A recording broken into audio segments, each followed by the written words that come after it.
Cześć wszystkim.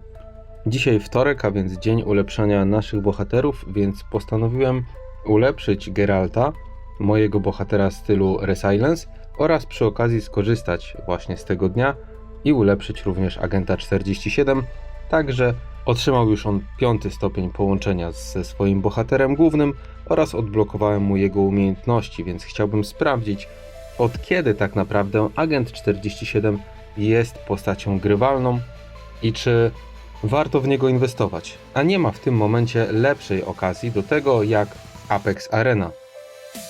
A więc zapraszam Was do oglądania tego wideo. A więc jeżeli jesteście ciekawi, od kiedy agent 47 albo od kiedy Geralt jest grywalny i może zastąpić bardzo dobrze ulepszonego Duncana, który jest w kooperacji z wymaksowanym, jeżeli chodzi o poziom rezonacji, Chrisem Redfieldem, to zapraszam Was do obejrzenia tego wideo. Do tego oczywiście w Apex Arenie potrzebujemy rywala. Przejrzałem tutaj graczy, z którymi mógłbym się mierzyć, ale większość z nich jest za silna na mój marsz Resilience. Poza tym króluje tutaj przekonanie, że najsilniejszy marsz to ten z Berserkiem, a jak wiadomo Berserk pokonuje Resilience, więc jakby ten cały test nie miałby sensu. Na szczęście znalazłem gracza z sojuszu OGS ze stanu 669, który dysponuje bardzo potężnym marszem w stylu kontroli i to właśnie on będzie moim bohaterem testów. A więc zaczynajmy. Na pierwszy rzut ogień idzie standardowy mój marsz Resilience, w którym wykorzystam najsilniejsze moje czołgi. One są ze stylu kontroli, ponieważ taki jest mój pierwszy marsz, ale cała moc, która jest w tym marszu, bez przerzucania genów, bez przerzucania sprzętu burzy, atakuje tego gracza z sojuszu OGS. Tą walkę spodziewam się przegrać, to nie jest żadna nowina, ale chciałbym zobaczyć, jakie liczby zostaną tutaj w końcowym raporcie, żeby później móc porównać to z drugim raportem, który zaprezentuje Geralt właśnie w połączeniu z agentem 47 z Hitmanem. Tak jak tutaj widzicie, cała walka trwa tylko 33 rundy, to jest bardzo krótka walka, aczkolwiek wynika to też również z tego, że dysproporcja między siłami moim i tego gracza jest po prostu przeogromna. Na tą chwilę udało mi się zranić 64 000 z 300 000 żołnierzy rywala. Jedyne co teraz podmienię, to zmienię geny oraz Tempest Arms, czyli sprzęt burzy. Przeniosę z Duncana na Geralda i z Chrisa Redfielda na agenta 47. Zróbmy to teraz. Żeby wynik testów był miarodajny, muszę użyć tego samego sprzętu burzy. On jest generacji trzeciej, więc no nie jest najlepszy, ale to jest jakby jedyny, który posiadam i którym operuję. Tak samo musimy przenieść zwierzaczka. Proszę bardzo, jest to wilk. Robimy switch. Jedyna różnica może być tutaj w genach, ponieważ tego się nie da przenieść tak 1 do 1, ale jeżeli chodzi o linki genowe, o połączenie genowe, no to tutaj musi być już to samo. Zaraz znajdę, gdzie on tutaj jest. Chris Redfield.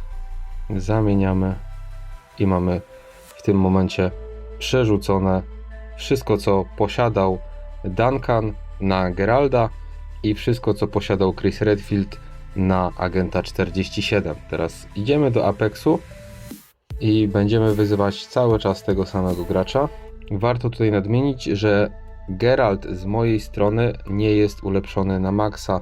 Nie ma tej czerwonej ramki, tego czerwonego wypełnienia. Jest to złoto, tam jeszcze dużo mu brakuje do tego, aby być grywalnym.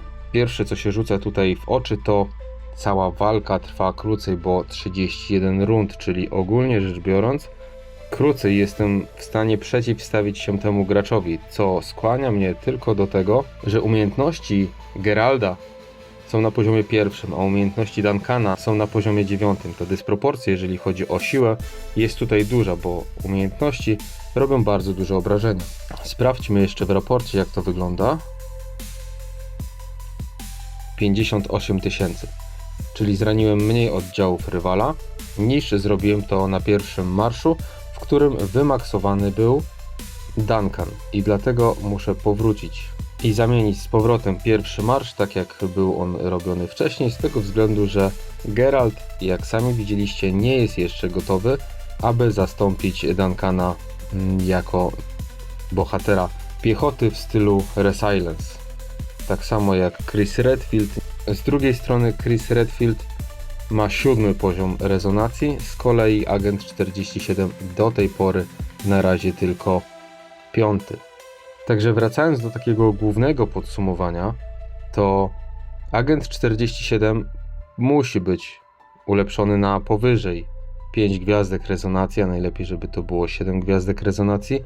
Z kolei Geralt potrzebuje wyższego rozwoju, jak chociażby uzupełnienie tych magazynków, które są tutaj, aby zadawał większe obrażenia, bądź też leczył procentowo większe ilości oddziałów, aby to miało sens. Ja wiem, że każde porównanie jest inne, ponieważ ktoś może mieć zrobione agenta 47 na 4 gwiazdki, ale z kolei rozbudował mu więcej umiejętności. Każdy robi swoją drogę ulepszeń bohaterów. Chciałbym wam pokazać, że nie zawsze nowy bohater, którego statystyki militarne są dużo wyższe niż bohatera starszej generacji, jest lepszy i gotowy do zastąpienia go. Tutaj mamy 500% statystyk, ale w dalszym ciągu Duncan robi lepsze liczby, jeżeli chodzi o bitwy w Apex Arenie. To ponieważ testowaliśmy tutaj bohaterów piechoty i warto byłoby zobaczyć, jak to wygląda w statystykach. Tutaj mamy Chrisa Redfielda, który obronił, czy tam uleczył 80, 160, 230, 240 tysięcy oddziałów. A zobaczymy, jak to wygląda, jeżeli chodzi o Geralta.